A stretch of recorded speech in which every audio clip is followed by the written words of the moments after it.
5 must do things if you are using Windows. First one is open up your File Explorer. Here you want to go where it says this PC, then you want to right click your C drive and you want to go to properties. Here under properties you want to click disk cleanup, so it should load like that.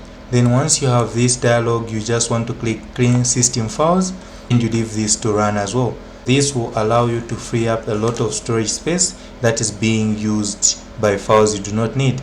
As you can see from this action alone, if I tick this Windows Update Cleanup and I also tick this as well, notice that all these things that I'm going to do, including my recycle bin, but you have to make sure that before you do your recycle bin, that everything in the recycle bin you do not need, then you can go ahead and tick any other thing that you do not need. As you can see from this action alone, I'm going to free up 8.3 GB of storage. You want to make sure that you do that, then leave it to do its thing. Once it's done, it should let you know that your storage space has been cleared. The second thing that you want to do is right click on your start button, then you want to click settings. Then here under settings we want to go under system.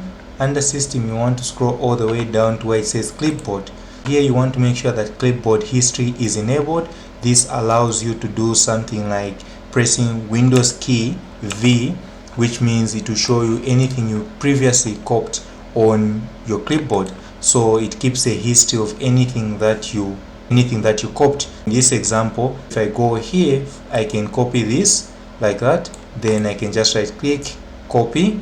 Then I can go to something else, for example this, and I can right click again and copy that as well. Now if we go back here and I press Windows key V, you'll notice that here on my clipboard I have two things, which is the first thing I copied and the second thing. The latest thing will be at the top, the thing you copied first will be at the bottom.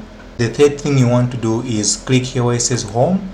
Then once you're here, you want to click here where it says system as well, but here you want to click where it says storage. Here under storage you want to make sure you enable storage sense. This will automatically clear all the temporary files for you without you doing this manually yourself. You want to make sure that you clear here, and it will show you which things on your system are using up most of the storage, and you can easily click on that to check what is going on there, and you can also clear all those files. So it will do the calculations here, and you can easily delete all these files that you do not need.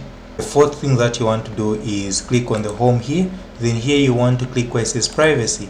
Here under privacy you'll find 4 settings, and as you can see here, they use other apps to advertise stuff to you and also access most of the stuff that you have on your PC for them to give you personalized ads. Here you would want to disable all these settings if that's what you want, to have privacy on your computer. Then the fifth thing that you want to do is click on the home here, and this is up to preference as well, but it's also one of the cool things that you would want to know. So you would want to click on personalization. Once you click personalization, you want to click here where it says colors. So click colors. Here under colors, this is where you can set your windows either to light mode or dark mode depending on your preference, and also if there's an accent that you would want to use on your system, you would use that. For example, if I select red, as you can see now my accent on my windows is now red. This is up to preference. You can use any color of your choice and it will do the changes for you. If you like this video, please leave a like and subscribe to my channel.